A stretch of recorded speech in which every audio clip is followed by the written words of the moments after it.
అల్హమ్దులిల్లాహి వహదా వస్సలాతు వస్సలాము అలా మల్లా నబీ అబాదా అమ్మబాద్ ఫఔదు బిల్లాహి మినష్ షైతానిర్ రజీం బిస్మిల్లాహిర్ రహమానిర్ రహీం వ ఇద్ ఖాల ఈసా ఇబ్ను మర్యమ యా బనీ ఇస్రాయీల్ ఇన్నీ రసూలుల్లాహి ఇలైకుం ముసద్దిఖన్ లిమా బైన యదయ్య మినత్ తౌరాతి వ ముబశ్శిర బిరసూలి యాతి మిన్ బాది ఇస్ముహు అహ్మద్ బిస్మిల్లాహిర్ రహమానిర్ రహీం రబ్బి ఇష్రహ్ లీ సద్రీ వయస్సిర్ లీ అమ్రీ వహ్లుల్ ఉఖ్దతం మిన్ లిసానీ యఫ్ఖహు కౌలీ. అనంత కరుణామయుడు, అపార కృపాశీలుడు, సర్వలోకాల సృష్టికర్త అయినటువంటి అల్లాహ్ పేరుతో ప్రారంభిస్తున్నాను. నేటి ఈ కార్యక్రమానికి సభా నిర్వహణకర్త అయినటువంటి సోదరుడు నజీర్ అహ్మద్ గారు, అదేవిధంగా నేటి కార్యక్రమంలో విచ్చేసి ఉన్నటువంటి హిందూ ముస్లిం క్రైస్తవ సోదర సోదరీమణులందరినీ కూడాను నేను ఇస్లామీయ పద్ధతిలో ఆహ్వానిస్తున్నాను. అస్సలాము అలైకుం వరహమతుల్లాహి వబరకాతుహు. దీని అర్థం సృష్టికర్త అయిన అల్లాహ్ యొక్క శాంతి, కారుణ్యం మరియు శుభాలు మీ అందరి జీవితాలలో వర్షించుగాక. ఆమీన్ యా రబ్బుల్ ఆలమీన్. సోదర మహాశైలారా, ఏ పద్ధతిలో అయితే నేను ఇప్పుడు మీ అందరినీ పలకరించడం జరిగిందో ఇదే పద్ధతిలో మరియం కుమారుడైనటువంటి యేసు వారు కూడాను తన శిష్యుల్ని పలకరించేవారని మనం బైబిల్ని పరిశీలిస్తే తెలుస్తుంది. ఉదాహరణకి బైబిల్ గ్రంథం కొత్త నిబంధన లూకా సువార్త 24వ అధ్యాయం 36వ వాక్యంలో, మరియు యోహాను సువార్త 20వ అధ్యాయం 19వ వాక్యంలో, యోహాను సువార్త 20వ అధ్యాయం 21వ వాక్యంలో, యోహాను సువార్త 20వ అధ్యాయం 26వ వాక్యాలలో హెబ్రూ భాషలో ఉన్న బైబిల్ని మనం పరిశీలించినట్లయితే యేసు తన శిష్యులతో షలాము అలైకుం అని అంటున్నారు. ఈ షలాము అలైకుం అన్న పదాన్ని తెలుగు బైబిల్లో మీకు సమాధానం కలుగుగా కానీ అనువాదం చేయడం జరిగింది. అయితే అస్సలాము అలైకుం అని పలకరించేటువంటి విషయం గురించి హదీస్ నంబర్ 6236లో ప్రవక్త ముహమ్మద్ సల్లల్లాహు అలైహి వసల్లం వారి వద్దకి ఒక వ్యక్తి విచ్చేసి, ఓ అల్లాహ్ యొక్క ప్రవక్త, ఇస్లాంలో ఉత్తమమైన ఆచరణ ఏమిటి అని అడిగారు. దానికి ప్రవక్త ముహమ్మద్ సల్లల్లాహు అలైహి వసల్లం తెలియజేస్తున్నారు, నీవు అనాథలకి అన్నం పెట్టు, మరియు నీకు తెలిసిన వారికి తెలియని వారికి సలాం చెయ్యి అని తెలియచేయడం జరిగింది. ఇస్లాంలో ఉత్తమమైన ఆచరణలో ఒక ఆచరణ ఏమిటి? మీకు తెలిసినటువంటి తెలియనటువంటి విశ్వాసులకి కలిసినప్పుడు అస్సలాము అలైకుం అని చెప్పడము, ఇది ఉత్తమమైన ఆచరణ ప్రవక్త ముహమ్మద్ సల్లల్లాహు అలైహి వసల్లం వారు తెలియజేశారు. అదేవిధంగా అబూ దావూద్ హదీస్ గ్రంథంలో కితాబుల్ అదబ్ బాబ్ కైఫస్సలాం హదీస్ 5195 ప్రకారముగా ప్రవక్త ముహమ్మద్ సల్లల్లాహు అలైహి వసల్లం వారు ఒకసారి మస్జిద్లో కూర్చొని ఉన్నారు. అప్పుడు ఒక వ్యక్తి ప్రవక్త ముహమ్మద్ సల్లల్లాహు అలైహి వసల్లం వారి వద్దకు వచ్చేసి అస్సలాము అలైకుం ఓ అల్లాహ్ యొక్క ప్రవక్త అని చెప్పి అక్కడ కూర్చోవడం జరిగింది. ఇది విన్న ప్రవక్త ముహమ్మద్ సల్లల్లాహు అలైహి వసల్లం వారు ప్రతి సలాం చేసి సలాంకి జవాబు చెప్పి, నీ కర్మల పత్రంలో 10 పుణ్యాలు వ్రాయబడ్డాయి అని తెలియచేయడం జరిగింది. అంతలో మరొక వ్యక్తి అక్కడికి విచ్చేసి అస్సలాము అలైకుం వరహమతుల్లాహ్ అని తెలియచేయడం జరిగింది. ఆ తర్వాత అక్కడ కూర్చోవడం జరిగింది. దానికి ప్రవక్త ముహమ్మద్ వారు ప్రతి సలాం చేసి నీ యొక్క కర్మల పత్రంలో 20 పుణ్యాలు వ్రాయబడ్డాయి అని తెలియచేశారు. ఆ తర్వాత మూడో వ్యక్తి అక్కడికి వచ్చేసి అస్సలాము అలైకుం వరహమతుల్లాహి వబరకాతుహు ఓ అల్లాహ్ యొక్క ప్రవక్త అని చెప్పి అక్కడ కూర్చోవడం జరిగింది.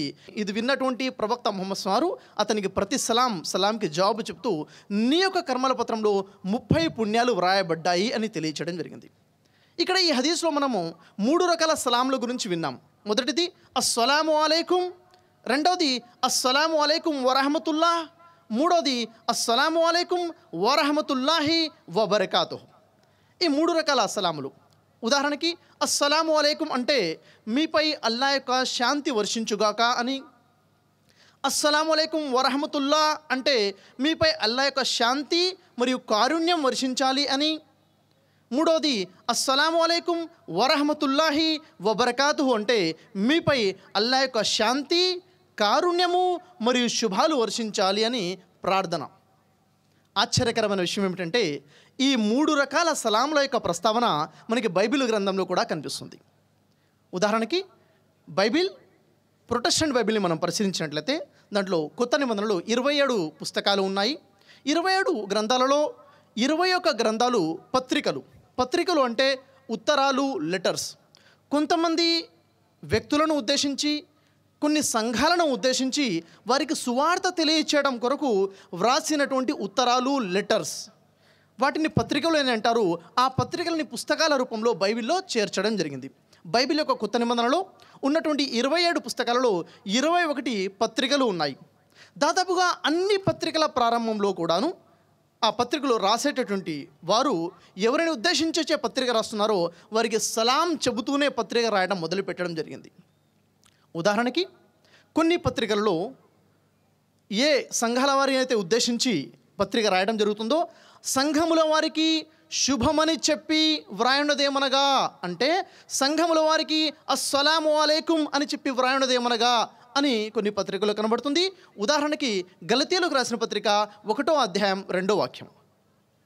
మరికొన్ని పత్రికలలో సంఘముల వారికి కృపయు సమాధానమును కలుగునుగాక అని వ్రాయడం జరిగింది. కృపయు సమాధానమును కలుగునుగాక అంటే అస్సలాము అలైకుం వరహమతుల్లా అన్న సలాం మనకు కనిపిస్తుంది. దీనికి ఉదాహరణ మనం చూసినట్లయితే 1 పేతురు 1వ అధ్యాయం 2వ వాక్యంలో మనం చూడవచ్చు. మరొక విషయం, మరికొన్ని పత్రికల్లో సంఘముల వారికి కృపయు కనికరమును సమాధానమును కలుగునుగాక అంటే అస్సలాము అలైకుం వరహమతుల్లాహి వబరకాతుహు అని తెలియచేయడం జరిగింది. ఉదాహరణ చూసుకున్నట్లయితే 2వ తిమోతి 1వ అధ్యాయం 2వ వాక్యంలో దీనికి ఉదాహరణగా చూడవచ్చు. అయితే సోదర మహాశయులారా, ఏవైతే 3 రకాల సలాంలు అస్సలాము అలైకుం, అస్సలాము అలైకుం వరహమతుల్లా, అస్సలాము అలైకుం వరహమతుల్లాహి వబరకాతుహు, ఈ 3 రకాల సలాంలు కూడాను బైబిల్లో మనం చూస్తున్నాం. ఇది ఆశ్చర్యకరమైనటువంటి విషయం.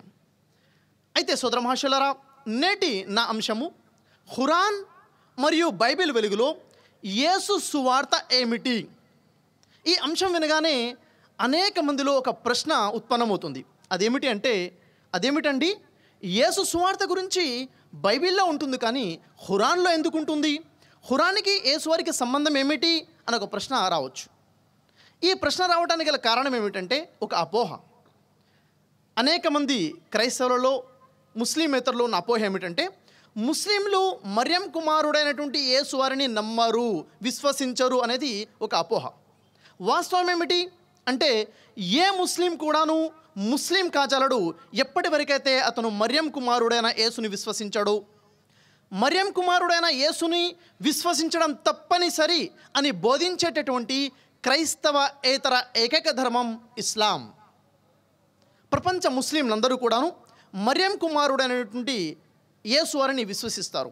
ఏమని విశ్వసిస్తారు అంటే కన్యకైనటువంటి మరియం అలైహిస్సలాం ఎలాంటి పురుష ప్రమేయం లేకుండా యేసువారికి జన్మ ఇచ్చారు అని, అంటే తండ్రి లేకుండానే కన్యకైనటువంటి మరియం గర్భం నుండి యేసువారు పుట్టారని ప్రపంచ ముస్లింలందరి యొక్క విశ్వాసం. మరియం కుమారుడైనటువంటి యేసువారు అల్లా యొక్క ప్రవక్త అని ముస్లింల యొక్క విశ్వాసం. మరియం కుమారుడైనటువంటి యేసువారు అల్లా యొక్క ఆజ్ఞతో అల్లాతో ప్రార్థించడం ద్వారా అనేక అద్భుతాలు చేశారు అని ప్రపంచ ముస్లింలు విశ్వసిస్తున్నారు. ఉదాహరణకి పుట్టుగుడ్డు వారికి చూపు ప్రసాదించేవారని, అల్లాతో ప్రార్థించి కుష్ఠరోగులకి స్వస్థత కల్పించేవారని, మృతులను సైతం తిరిగి లేపేవారని, మట్టిని తీసుకొని మట్టితో పక్షి ఆకారంలో బొమ్మను తయారు చేసి ఆ పక్షి ఆకారంలో ఉన్న మట్టి బొమ్మలో అల్లాని ప్రార్థించి ఊదగా ఆ మట్టి బొమ్మ కాస్త నిజమైన పక్షి ఎగిరిపోయేదని, ఇలా అనేక అద్భుతాలు మరియం కుమారుడైన యేసువారు చేశారని ముస్లిం సహోదరుల యొక్క విశ్వాసం. ఎప్పుడైతే మరియం కుమారుడైన ఈసా అలైహిస్సలాంని యేసువారిని యూదులు చంపాలని ప్రయత్నం చేశారో అప్పుడు సృష్టికర్తన అల్లాహ్ సుబ్హానహు వ తఆలా యూదుల కుట్ర నుండి, యూదుల పన్నాగం నుండి మరియం కుమారుడైన యేసువారిని రక్షించి సజీవముగా సశరీరముగా ఆకాశం వైపునకు లేపుకున్నాడు. యేసువారు చనిపోలేదు, యేసువారి రెండవ రాకడ ఉన్నది అని ప్రపంచ ముస్లింల యొక్క విశ్వాసం. చిట్ట చివరి దైవ ప్రవక్త ముహమ్మద్ సల్లల్లాహు అలైహి వసల్లం వారి హదీసుల ప్రకారముగా దాదాపుగా 70 హదీసులు ప్రవక్త ముహమ్మద్ వారు తెలియజేశారు యేసువారి రెండవ రాకడ గురించి. ఉదాహరణకి ప్రవక్త ముహమ్మద్ సల్లల్లాహు అలైహి వసల్లం వారు తెలియజేస్తున్నారు, ఎవరి ఆధీనంలో అయితే నా ప్రాణం ఉన్నదో, ఎవరి ఆధీనంలో? అల్లాహ్ ఆధీనంలో. అతని సాక్షిగా ఎప్పటి వరకైతే మరియం కుమారుడైన యేసు యొక్క రెండో రాకడ సంభవించదో అప్పటి వరకు ప్రళయము సంభవించదు. అంటే ప్రళయానికి పూర్వము మరియం కుమారుడైన యేసువారి యొక్క రెండవ రాకడ ఉన్నది. యేసువారు వస్తారని ప్రపంచ ముస్లింల యొక్క విశ్వాసం. అయితే సోదర మహాశయులారా, ముస్లిం సహోదరులు మరియం కుమారుడైన యేసుని ఏమని నమ్ముతున్నారు అంటే యేసువారు అల్లా యొక్క ప్రవక్త, అల్లా యేసువారిని ప్రవక్తగా ఎన్నుకున్నాడు అని ముస్లింల యొక్క విశ్వాసం. ఏ విధంగా అయితే ప్రపంచంలో ఉన్న మానవాళికి సృష్టికర్త తన సందేశాన్ని అందచేయడం కొరకు దాదాపుగా 1,24,000 మంది ప్రవక్తలని ప్రవహింపచేయడం జరిగింది. ఈ 1,24,000 ప్రవక్తలలో ఒక ప్రవక్త మర్యం కుమారుడైనటువంటి ఈసా అలైహిస్సలాం యేసువారు. చిట్ట చివరి ప్రవక్త ముహమ్మద్ సల్లల్లాహు అలైహి వసల్లం వారు. ఉదాహరణకి మోషేవారు, మూసా అలైహిస్సలాం అల్లా యొక్క ఒక ప్రవక్త. మూసా అలైహిస్సలాంకి అంటే మోషేవారికి సృష్టికర్తను అల్లా తౌరాత్ గ్రంథాన్ని ప్రసాదించడం జరిగింది. దావూద్ అలైహిస్సలాం అంటే దావీదు, ఇతనికి ఈ ప్రవక్తకి అల్లా సుమంతల జబూర్ గ్రంథాన్ని ప్రసాదించడం జరిగింది. అదేవిధంగా మర్యం కుమారుడైన ఈసా అలైహిస్సలాంకి యేసువారికి ఇంజీల్ గ్రంథాన్ని ప్రసాదించడం జరిగింది. చిట్ట చివరి ప్రవక్త ముహమ్మద్ సల్లల్లాహు అలైహి వసల్లం వారికి సృష్టికర్తన అల్లా ఖురాన్ గ్రంథాన్ని, అంతిమ దైవ గ్రంథాన్ని ప్రసాదించడం జరిగింది. అయితే మర్యం కుమారుడైన యేసువారికి సృష్టికర్తన అల్లా ఇచ్చినటువంటి గ్రంథం ఇంజీల్ గ్రంథం. ఈ ఇంజీల్ గ్రంథం గురించి కొంతమంది ముస్లింలలో, అనేక మంది క్రైస్తవులలో ఒక అపోహ కనబడుతుంది. అదేమిటి అంటే, ఇంజీల్ ఏ గ్రంథమైతే మర్యం కుమారుడైన యేసువారికి అల్లా ఇచ్చాడో ఆ ఇంజీల్ అంటే మరేదో కాదు, బైబిలే అని. ఇది ఒక అపోహ. ఇంజీల్ని ఇంగ్లీష్లో బైబిల్ అంటారని కొందరి అభిప్రాయం. వాస్తవానికి ఇంజీల్ అంటే బైబిల్ ఎంత మాత్రమూ కాదు. ఇంజీల్ వేరు, బైబిల్ వేరు. వాస్తవానికి బైబిల్ అంటే ఏమిటి? బైబిల్ అనే పదం బిబ్లాస్ అనేటటువంటి లాటిన్ పదం నుండి వచ్చినటువంటి పదం బైబిల్. బిబ్లాస్ అంటే a collection of books, a bunch of books అని, అంటే కొన్ని పుస్తకాల కలయిక అని అర్థం. బైబిల్ అనేది ఒక పుస్తకం రూపంలో మనకు కనిపిస్తుంది, కానీ ఆ బైబిల్ అనేక పుస్తకాల కలయిక. ఉదాహరణకి ప్రొటెస్టెంట్ బైబిల్ని మనం పరిశీలించినట్లయితే, ప్రొటెస్టెంట్ బైబిల్లో 66 పుస్తకాల కలయికతో ఉన్నటువంటి ఒక బైబిల్. అదేవిధంగా రోమన్ క్యాథలిక్ బైబిల్ 73 పుస్తకాల కలయికతో ఉన్నటువంటి ఒక పుస్తకము రోమన్ క్యాథలిక్ బైబిల్. అయితే సోదర మహాశయులారా, మరి ఇంజీల్ అంటే ఏమిటి? సృష్టికర్తన అల్లా యేసువారికి ఇచ్చినటువంటి గ్రంథమే ఇంజీల్ గ్రంథము. ఇంజిల్ని ఇంగ్లీష్లో ఏమంటారు అంటే, ఇంజిల్ని ఇంగ్లీష్ భాషలో ట్రాన్స్లేషన్ చేస్తే గాస్పల్ అంటారు. గాస్పల్ అంటే శుభవార్త, సువార్త అని చెప్పవచ్చు. గుడ్ న్యూస్, శుభవార్త. అంటే సృష్టికర్తన అల్లా మర్యం కుమారుడైనటువంటి ఈసా అలైహిస్సలాంకి ఇంజీల్ ఇచ్చాడు అంటే గుడ్ న్యూస్ ఇచ్చాడు, శుభవార్త ఇచ్చాడు, సువార్త ఇచ్చాడు, ఖుష్ఖబరీ ఇచ్చాడు అని అర్థం. అయితే సోదర మహాశయులారా, సృష్టికర్తన అల్లా యేసువారికి ఇచ్చిన సువార్త ఏమిటి? దీని గురించి ఖురాన్ గ్రంథం ఏమింటుందో మనం పరిశీలించినట్లయితే, ఖురాన్ గ్రంథంలో సూరా సఫ్ 61వ సూరా 6వ ఆయత్ని మనం పరిశీలించినట్లయితే, బిస్మిల్లాహిర్ రహమానిర్ రహీం, వఇద్ ఖాల ఈసా ఇబ్ను మరియమ యా బనీ ఇస్రాయిల్. యేసువారు బనీ ఇస్రాయేల్ ప్రజలకి తెలియచేసిన విషయాల గురించి సృష్టికర్తన అల్లా ప్రవక్త ముహమ్మద్ సల్లల్లాహు అలైహి వసల్లం వారికి తెలియచేస్తున్నారు. ఏమైవి? యా బనీ ఇస్రాయిల్ ఇన్నీ రసూలుల్లాహి, ఓ ఇస్రాయేల్ ప్రజలారా, నేను మీ వద్దకు పంపబడినటువంటి దైవ సందేశారుణ్ణి, ప్రవక్తని. యేసువారు ఏమంటున్నారు? ఓ ఇస్రాయేల్ ప్రజలారా, నేను మీ వద్దకు పంపబడిన దైవ సందేశారుణ్ణి, ప్రవక్తను అని తెలియచేస్తున్నారు. ఆ తర్వాత అంటున్నారు, ఇలైకుం ముసద్దిఖల్ లిమా బైన యదయ్యి మినత్ తౌరాతి, నాకు పూర్వం అవతరించినటువంటి తౌరాత్ గ్రంథాన్ని నేను ధృవపరుస్తున్నాను. మరి అంటున్నారు, వ ముబషిర బిరసూలు యాతి మిన్ బాది ఇస్ముహు అహ్మద్, నా తర్వాత అహ్మద్ అనే ప్రవక్త రాబోతున్నారనే శుభవార్త అందచేస్తున్నాను. అంటే మర్యం కుమారుడైన యేసువారు ఏమంటున్నారు? నా తర్వాత అహ్మద్ అనే ప్రవక్త రాబోతున్నారు. అహ్మద్ ఎవరు? ప్రవక్త ముహమ్మద్ సల్లల్లాహు అలైహి వసల్లం వారి మరొక పేరే అహ్మద్. అంటే నా తర్వాత ముహమ్మద్ ప్రవక్త రాబోతున్నారనే శుభవార్త మర్యం కుమారుడైన యేసువారు అందచేశారని ఖురాన్లో సూరా సఫ్ 61వ సూరా 6వ ఆయత వెలుగులో మనకి అర్థమవుతుంది. అయితే సోదర మహాశయులారా, ఎప్పుడైతే కన్యక అయినటువంటి మర్యం అలైహిస్సలాం ద్వారా యేసువారిని సృష్టికర్తన అల్లా పుట్టించడం జరిగిందో, ఆ సమయంలో అక్కడ ఉన్నటువంటి యూదులు మర్యం అలైహిస్సలాం మీద తీవ్ర నింద మోపడం జరిగింది. దీని గురించి ఖురాన్లో తెలియచేయడం జరిగింది. ఖురాన్లో సూరా నిసా 4వ సూరా 156వ ఆయతని మనం పరిశీలించినట్లయితే, వబి కుఫ్రిహిం వ కౌలిహిం అలా మర్యమ బుహతానన్ అజీం, వారు అంటే యూదులు తమ అవిశ్వాసంలో ఎంత ముందుకు వెళ్ళిపోయారంటే మర్యం అలైహిస్సలాం మీద తీవ్రమైన నింద మోపడం మొదలుపెట్టారు. ఏమిటా నింద? నీకు వివాహమే కాలేదే, నీకు కుమారుడు ఎలా పుట్టాడు? నువ్వు ఖచ్చితంగా ఏదో ఒక పాపం చేసే ఈ కుమారుని కని ఉంటావు, నౌజుబిల్లా, అల్లా క్షమించుకాక, ఇలాంటి నింద మోపడం మొదలుపెట్టారు. ఆ సమయంలో సృష్టికర్తన అల్లా మర్యం అలైహిస్సలాం మీద పడినటువంటి ఆ నిందని తుడిచివేయడం కొరకు మర్యం అలైహిస్సలాం ద్వారా పుట్టించినటువంటి ఈసా అలైహిస్సలాం ద్వారా అప్పుడే పుట్టినటువంటి ఈసా అలైహిస్సలాం ద్వారా ఒక అద్భుతాన్ని చేయించడం జరిగింది. అదేమిటంటే పసిబాబు అయినటువంటి ఈసా అలైహిస్సలాం యేసువారు ఉయ్యలలో ఉన్నటువంటి యేసువారు ప్రజలతో మాట్లాడడం మొదలు పెడతారు. అప్పుడే వారు సువార్త అందచేయడం కూడా మొదలు పెడతారు. ఇది గొప్ప అద్భుతం. దీనికి సంబంధించినటువంటి ప్రస్తావన ఖురాన్ గ్రంథంలో సూర మరియం 19వ సూర 30వ ఆయతో మనకు తెలియజేస్తుంది. అక్కడ ఉన్నటువంటి విషయం ఏమంటే యేసువారు ఇలా అంటున్నారు, ఖాలా ఇన్నీ అబ్దుల్లా ఆతానియల్ కితాబా వజఅలనీ నబియా. యేసువారు అంటున్నారు, ఏమంటున్నారు? ఖాలా ఇన్నీ అబ్దుల్లా, నేను అల్లా యొక్క దాసుణ్ణి. ఎప్పుడు మాట్లాడుతున్నారు? ఉయ్యాలలో ఉన్నటువంటి అప్పుడే పుట్టినటువంటి పసిబాబు ప్రజలతో సంభాషిస్తున్నారు. ఎందుకని? ఇది అల్లా యొక్క అద్భుతం. అల్లా యేసువారిని మాట్లాడేవారిగా చేయడం జరిగింది. మరియం అలైహిస్సలాం మీద పడినటువంటి నిందని తుడిచివేయడం కొరకు. యేసువారు అంటున్నారు, ఖాలా ఇన్నీ అబ్దుల్లా, నేను అల్లా యొక్క దాసుణ్ణి. ఆతానియల్ కితాబా, ఆయన నాకు దివ్య గ్రంథాన్ని ప్రసాదించాడు. వజఅలనీ నబియా, నన్ను దేవుడు ప్రవక్తగా నియమించాడు. ఈ మొదటి సువార్తలో మొట్టమొదటిగా యేసువారు ప్రజలతో మాట్లాడిన విషయాల్లో ముఖ్యంగా 3 విషయాలు మనకు కనిపిస్తున్నాయి. అదేమిటి?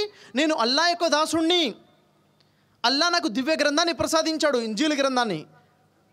3వ విషయం, నన్ను అల్లా ప్రవక్తగా ఎన్నుకున్నాడు. ఈ 3 విషయాలు మనకు అక్కడ కనిపిస్తున్నాయి. అయితే సోదర మహాశయులారా, యేసువారు ప్రకటించిన విషయం నేను అల్లా యొక్క దాసుణ్ణి అని ప్రకటిస్తున్నారే తప్ప నేను అల్లా యొక్క కుమారుణ్ణి అని ప్రకటించడం లేదు.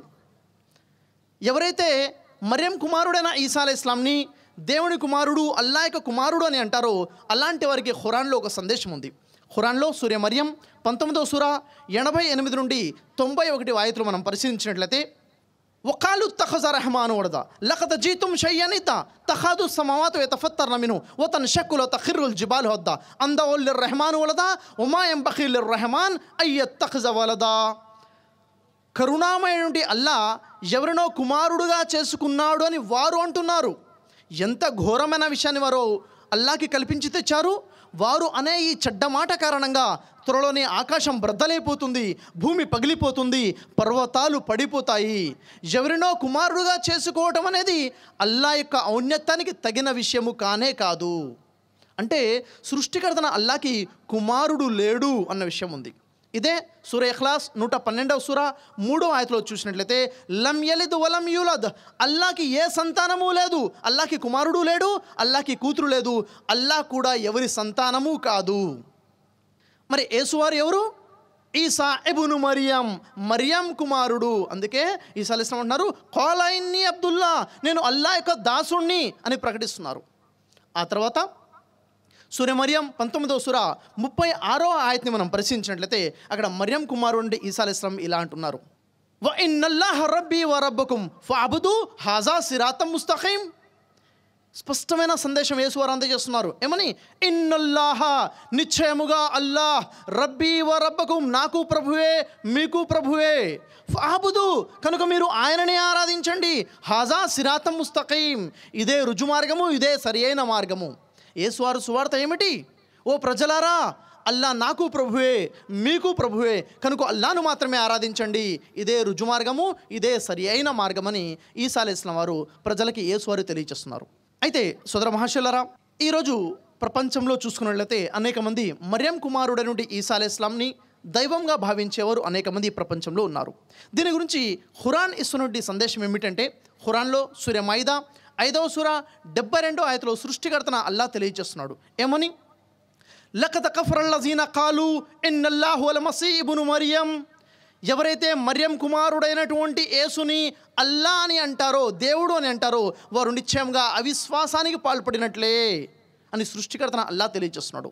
ఆ తర్వాత ఉంది వకాలల్ మసీహ్, వాస్తవానికి మెసయ్యా యేసు ఇలా ప్రకటించాడు, ఇలా తెలియజేశాడు, యా బనీ ఇస్రాయిల్, ఓ ఇస్రాయేల్ వంశీయులారా, ఆబుదుల్లా, అల్లాను ఆరాధించండి, రబ్బీ వ రబ్బకుమ్, ఆయన నాకు ప్రభువే మీకు ప్రభువే, వ ఇన్నహు మై యుష్రిక్ బిల్లాహి ఫఖద్ హర్రమల్లాహు అలైహిల్ జన్నత వ మావాహున్ నార్ వ మా లిజ్జాలిమిన్ మిన్ అన్సార్. ఎవరైతే అల్లాతో పాటు మరెవరినైనా సాటి కల్పిస్తారో, అల్లాతో పాటు ఇతను కూడా దేవుడని అంటారో, అలాంటి వారి నివాసము నరకము, అలాంటి వారి కొరకు దేవుడు స్వర్గాన్ని నిషిద్ధం చేసేశాడు, అలాంటి దుర్మార్గులకి సహాయం అందించేవాడు ఎవడూ ఉండడు అని తెలియచేయడం జరిగింది. సోదర మహాశయులారా, మరియం కుమారుడైనటువంటి యేసువారు స్పష్టమైన సువార్త ఏదైతే అందజేశారో, దేవుడు ఒకడే ఉన్నాడు, అల్లాహ్, ఆయన నాకు ప్రభువే మీకు ప్రభువే అల్లాను మాత్రమే ఆరాధించండి, ఇదే రుజుమార్గము అని తెలియచేశారు. ఈ విషయం గురించి ఈ భూమి మీదే కాదు, రేపు ప్రళయ దినమున తీర్పు దినము కూడా సాక్ష్యం చెప్పబోతున్నారు. దీనికి సంబంధించిన ప్రస్తావన మనం ఖురాన్ గ్రంథంలో సూర మాయిదా 5వ సూర 116, 117 వాక్యాలు మనం పరిశీలించినట్లయితే అక్కడ పునరుత్థాన దినం యొక్క ప్రస్తావన కనబడుతుంది. పునరుత్థాన దినము అంటే ఏమిటి? ప్రళయము తర్వాత చనిపోయిన మానవులందరినీ కూడా దేవుడు తిరిగి లేపబోతున్నాడు. మొట్టమొదటి మానవుడైన ఆదం అలైహిస్సలాం దగ్గర నుండి చిట్ట చివరి మానవుడి వరకు మానవులందరినీ, ప్రవక్తలందరినీ దేవుడు తిరిగి లేపుతాడు. తిరిగి లేపి ప్రతి వ్యక్తిని కూడా ప్రశ్నించబోతున్నాడు. ఆ రోజు నేను కూడా నిల్చొని ఉంటాను, ఆ రోజు మీరు కూడా అక్కడ నిల్చొని ఉంటారు. మనందరం కూడా మన జీవితానికి జవాబుదారీగా ఉంటాము. ఆ రోజు మరియం కుమారుడైన ఈసా అలైహిస్సలాంని, యేసు వారిని కూడా అల్లా లేపి నిలబెట్టి ఇలా ప్రశ్నిస్తాడు. ఏమని? సూర మాయిదా 5వ సూర 116, 117 వాక్యాలలో ఇలా తెలియచేయడం జరిగింది. ఓ మరియం కుమారుడా ఈసా, ఏమి నీవు నన్ను కాదని నిన్ను నీ తల్లిని దేవుళ్ళుగా చేసుకోమని ఆరాధించమని ప్రజలకు బోధించావా అని అల్లా సుబ్హానహు వ తఆలా ప్రశ్నించినప్పుడు మరియం కుమారుడా ఈసా అలైహిస్సలాం ఇలా జవాబు చెప్పుకుంటారు. ఓ అల్లా, నీవు పరిశుద్ధుడవు, ఏ మాట అనే హక్కు నాకు లేదో ఆ మాట నేను అనలేదు. ఏ మాట? నేను దేవుణ్ణి, నన్ను ఆరాధించండి అని చెప్పే హక్కు ఉందా? ఎవరికీ లేదు. కాబట్టి ఆ మాట నేను అనలేదు. ఒకవేళ నేను అలా అని ఉంటే నీకు తప్పకుండా తెలిసి ఉండేదే. ఎందుకంటే నీ మనసులో ఏముందో నాకు తెలియదు అల్లా, నా మనసులో ఏముందో నీకు తెలుసు. ఒకవేళ నేను అలా అని ఉంటే తప్పకుండా నీకు తెలిసి ఉండేదే. అసలు నేను ప్రజలకి ఏమి బోధించానంటే, నీవు నాకు ఏమి ఆజ్ఞాపించావో అదే బోధించాను. అదేమిటంటే, యా బనీ ఇస్రాయిల్, ఓ ఇస్రాయేల్ వంశీయులారా, అబుదుల్లా రబ్బీ వ రబ్బుకుం, అల్లాను ఆరాధించండి, ఆయన నాకు దేవుడే మీకు దేవుడే అని బోధించడం జరిగింది. ఆ తర్వాత మరియం కుమారుడైన ఈసా అలైహిస్సలాం ఇలా మనవి చేసుకుంటారు. ఓ అల్లా, నేను ఎప్పటివరకైతే భూమి మీద ఉన్నానో అప్పటి వరకు నేను ప్రజలను కనిపెట్టుకుని ఉన్నాను. అప్పుడు మాత్రం ఎవరు నన్ను దైవంగా భావించలేదు. ఎప్పుడైతే నీవు నన్ను పైకి పిలుచుకున్నావో ఆ తర్వాత ఏమి జరిగిందో నాకు తెలియదు, నీవే వారిని కనిపెట్టుకుని ఉన్నావు అని ఈసా అలైహిస్సలాం వారు, మరియం కుమారుడైన యేసు వారు తీర్పు దినం రోజున అందచేసేటటువంటి సందేశం. అయితే సోదర మహాశయులారా, మనం ఖురాన్ వెలుగులో మనకు తెలిసిన విషయం ఏమిటంటే, మరియం కుమారుడైన యేసు వారు ఇచ్చిన సందేశం ఏమిటి అంటే, దేవుడు ఒకడే ఉన్నాడు, అల్లాహ్, ఆయనను మాత్రమే ఆరాధించాలి, ఆయన నాకు దేవుడే మీకు దేవుడే. అల్లాతో పాటు ఇంకెవరైనా సహవర్తులుగా నిలబెడితే అలాంటి వారి నివాసం నరకము, వారికి స్వర్గం నిషిద్ధం చేయబడింది. మరి తన గురించి తాను చెప్పుకునే విషయం ఏమిటంటే, నేను అల్లా యొక్క దాసుణ్ణి, అల్లా నన్ను దైవ ప్రవక్తగా నియమించాడు, నేను అల్లాని మాత్రమే ఆరాధిస్తున్నాను అని తన గురించి తాను ఇచ్చుకునే సందేశం. ఆ తర్వాత యేసువారి తర్వాత ముహమ్మద్ ప్రవక్త వస్తారు అన్న సందేశం కూడా తెలియచేశారు. సూర సఫ్ 61 సూర 65లో వ ముబషిర బి రసూలు యాతి మిన్ బాది ఇస్ముహు అహ్మద్, నా తర్వాత అహ్మద్ అనే ప్రవక్త రాబోతున్నారనే శుభవార్త అందచేశారు. అయితే సోదర మహాశయులారా, ఇది ఖురాన్లో క్లుప్తంగా మనం తెలుసుకునే సందేశము. యేసువారు ఇచ్చిన సువార్త ఏమిటి? దేవుని గురించి, తన గురించి, తన తర్వాత వచ్చే ముహమ్మద్ ప్రవక్త వారి గురించి. ఇక రండి సోదర మహాశయులారా, బైబిల్ వెలుగులో యేసు సువార్త ఏమిటో మనం పరిశీలిద్దాం. బైబిల్లో యేసు సువార్త, యేసు ఇచ్చిన సందేశం గురించి చూసే ముందు యేసువారి సందేశం యొక్క ప్రాముఖ్యత గురించి బైబిల్ ఏముంటుందో చూద్దాం. బైబిల్లో మత్తయి సువార్త 17వ అధ్యాయం 5వ వాక్యాన్ని మనం పరిశీలించినట్లయితే అక్కడ ఒక శబ్దం వినబడుతుంది. ఈయన యందు నేను ఆనందించుచున్నాను, ఈయన మాట వినుడి. యేసువారిని ఉద్దేశించి ఒక శబ్దం వచ్చింది. ఏమిటి? ఈయన యందు నేను ఆనందించుచున్నాను, ఈయన మాట వినుడి. అంటే యేసువారి సువార్త వినాలి, యేసువారి మాట వినాలి, యేసువారి సందేశం వినాలనే ఒక ఆజ్ఞ కనిపిస్తుంది. ఆ తర్వాత యేసువారు స్వయంగా అంటున్నారు, యోహాను సువార్త 5వ అధ్యాయం 24వ వాక్యంలో, నా మాట విని నన్ను పంపిన వాని యందు విశ్వాసం ఉంచువాడు నిత్య జీవము గలవాడు. ఎవరైతే నా మాట వింటారో, నా మాట విని నన్ను పంపినటువంటి దేవుడి మీద విశ్వాసం ఉంచుతారో అలాంటి వాడు నిత్య జీవము గలవాడు. అట్టివాడు తీర్పులోనికి రాక మరణం నుండి జీవంలోనికి దాటి ఉన్నాడని మీతో నిశ్చయముగా చెప్పుచున్నాను అంటున్నారు. అంటే నా మాట వినాలి, అప్పుడే మీకు నిత్య జీవమని యేసువారు కూడా తెలియజేస్తున్నారు. అయితే సోదర మహాశయులారా, మరి యేసువారి మాటకింత ప్రాముఖ్యత ఎందుకు ఉంది? యేసువారి మాట వింటే నిత్య జీవము, అంత గొప్పతనం యేసువారి మాటకి ఎలా వచ్చింది అంటే యేసువారే స్వయంగా తెలియజేస్తున్నారు. యోహాను సువార్త 7వ అధ్యాయం 16వ వాక్యంలో చూసినట్లయితే యేసువారు అంటున్నారు, నేను చేయు బోధ నాది కాదు, నన్ను పంపిన వానిదే. యేసువారు ఏదైతే బోధిస్తున్నారో, యేసువారు ఏదైతే సందేశం ఇస్తున్నారో అది యేసువారి సొంత సందేశం కాదు, నన్ను పంపిన దేవునిది అని యేసువారు తెలియజేస్తున్నారు. మరియు యోహాను సువార్త 12వ అధ్యాయం 49వ వాక్యంలో యేసువారు అంటున్నారు, ఏలైనగా నా అంతట నేనే మాటలాడలేదు, నేను ఏమి అనవలెనో, నేను ఏమి మాటలాడవలెనో నన్ను పంపిన దేవుడే నాకు ఆజ్ఞాపించి ఉన్నాడు. యేసువారు ఏమి మాట్లాడాలో, యేసువారు ఏమి బోధించాలో ప్రతిదీ కూడా యేసువారిని పంపినటువంటి దేవుడు ఆజ్ఞాపించి ఉన్నాడు అన్న విషయం మనకు అక్కడ స్పష్టంగా తెలుస్తుంది. అయితే సోదర మహాశయులారా, యేసువారి సువార్తకు ఎందుకు ఈ ప్రాముఖ్యత? ఎందుకంటే యేసువారు ఇస్తున్నటువంటి సువార్త ఆయన సొంత సువార్త కాదు, దేవుడు యేసు ద్వారా అందచేసేటువంటి సందేశం కాబట్టి. మరియం కుమారుడైనటువంటి యేసువారు దేవుని గురించి ఏ సందేశాన్ని అందచేశారు? దీనికి బైబిల్ ఇచ్చే సాక్ష్యం ఏమిటి అంటే, బైబిల్ కొత్త నిబంధనలో మార్కు సువార్త 12వ అధ్యాయము 28 నుండి 32 వాక్యాలు మనం పరిశీలించినట్లయితే, అక్కడ యేసువారు కొంతమంది యూదులతో మాట్లాడుతున్నారు. యూదులు కొన్ని ప్రశ్నలు అడుగుతున్నారు, యేసువారు వారి ప్రశ్నలకి సమాధానం చెప్తున్నారు. ఈ జరుగుతున్న సందర్భంలో అక్కడికి ఒక శాస్త్రి వస్తారు. శాస్త్రి అంటే ధర్మశాస్త్రంలో ప్రావీణ్యత ఉన్నటువంటి ఒక పండితుడు. శాస్త్రి అక్కడికి వచ్చి వారి యొక్క ప్రశ్న జవాబులు విని చాలా బాగా యేసువారు వారి ప్రశ్నలకు ఉత్తరం ఇస్తున్నారని గ్రహించి, నువ్వు బాగా ఉత్తరం ఇచ్చితివి అని చెప్పి, బోధకుడా ప్రధానమైన విషయం ఏమిటో చెప్పు అని ప్రశ్నిస్తున్నారు. సరే, ఇన్ని మాటలు బోధిస్తున్నావు కదా, అసలు ప్రధానమైన విషయం ఏమిటి, ప్రధానమైన ఆజ్ఞ ఏమిటో చెప్పు అన్నప్పుడు యేసువారు సమాధానం చెప్తున్నారు. ఓ ఇశ్రాయేలు వినుము, మన దేవుడైన ప్రభు, అద్వితీయుడైన ప్రభు, మీ పూర్ణ హృదయముతో, పూర్ణ ఆత్మతో, పూర్ణ బలముతో, పూర్ణ వివేకముతో ఆయనను మాత్రమే సేవించవలను, ఆయన మాత్రమే ఆరాధించవలను. ఇది ప్రధానమైన ఆజ్ఞ. చాలా జాగ్రత్తగా వినాలి. దేవుని గురించి యేసువారు తెలియచేస్తున్నారు. ఈ ప్రశ్న ఎవరు అడుగుతున్నారు? ఒక పండితుడు, ఒక శాస్త్రి, ధర్మశాస్త్రంలో ప్రావీణ్యత నుండి ఒక పండితుడు. ఎవరిని అడుగుతున్నారు? యేసువారిని అడుగుతున్నారు. ఏమిటా ప్రశ్న? ప్రధానమైన విషయం ఏమిటి అని. దానికి యేసువారు ఇచ్చే సమాధానం, ఓ ఇశ్రాయేలు వినుము, మన దేవుడైన ప్రభువు అద్వితీయుడు, రెండు కాని వాడు ఒక్కడే. యేసువారు మన దేవుడు అంటున్నారు. మన దేవుడు అంటే నాకు కూడా దేవుడే. మన దేవుడు అద్వితీయుడు, రెండు కానటువంటి వాడు. అద్వితీయుడు అనే పదాన్ని పరిశీలిస్తే ద్విత్వము కానివాడు, రెండు కానివాడు అంటే త్రిత్వము కూడా కాదు, త్రియేకము అంతకన్నా కాదు. దేవుళ్ళు ముగ్గురు ఉన్నారు అనడము వాస్తవం కాదు. దేవుడు త్రిత్వమై ఉన్నాడు, ట్రినిటీ అనడము వాస్తవం కాదు. దేవుడు త్రియేకమైన దేవుడు అనడము వాస్తవం కాదు. వాస్తవం ఏమిటంటే దేవుడు అద్వితీయుడు, రెండు కానివాడు ఒక్కడే. అంటే ఏమిటి? దేవుడితో పాటు మరొక దేవుడు లేడు, దేవుడు లాంటివాడు మరొకడు లేడు, దేవుడితో సమానమైన వాడు మరొకడు లేడు, దేవుడికి మరొక రూపం లేదు, దేవుడిలో మరొక దేవుడు లేడు. అద్వితీయుడు, రెండు కానివాడు ఒకే ఒక దేవుడు ఉన్నాడు. ఇది దేవుని గురించి యేసువారు ఇచ్చినటువంటి సువార్త. ఒకసారి యేసువారు నడుచుకుంటూ వెళ్తున్నారు. అక్కడికి ఒక అధికారి పరిగెత్తుకొని వచ్చి ఒక ప్రశ్న అడుగుతాడు. ఏమిటి ఆ ప్రశ్న? ఈ ప్రస్తావన ఎక్కడ ఉందంటే మార్కు సువార్త 10వ అధ్యాయం 17-18 వాక్యాలలో, లూకా సువార్త 18వ అధ్యాయం 18వ వాక్యంలో ఈ ప్రస్తావన ఉంటుంది. అధికారి యేసు వద్దకు వచ్చి, సద్బోధకుడా, నిత్య జీవమునకు వారసుడొకటుకు నేనేమి చేయవలను అని అడిగాడు. మంచి ప్రశ్న. నేను నిత్య జీవంలోకి వెళ్ళాలంటే, అంటే నేను స్వర్గంలోకి వెళ్ళాలంటే నేనేమి చేయవలను అని అడిగితే యేసువారు వెంటనే సమాధానం చెప్పాలి. కానీ అక్కడ యేసువారి సమాధానం చెప్పకుండా యేసువారి కోపం వచ్చేస్తుంది. ఏమంటున్నారు? సత్పురుషుడా అని నన్ను ఎలా పిలుచుచున్నావు? దేవుడు ఒక్కడే తప్ప మరెవడు నువ్వు సత్పురుషుడు కాడు. నన్ను ఎలా పిలుచుచున్నావు? దేవుడు ఒక్కడే, మరెవరూ కాదు, నేను కాదు అంటున్నారు. సత్పురుషుడని ఎలా పిలుచుచున్నావు?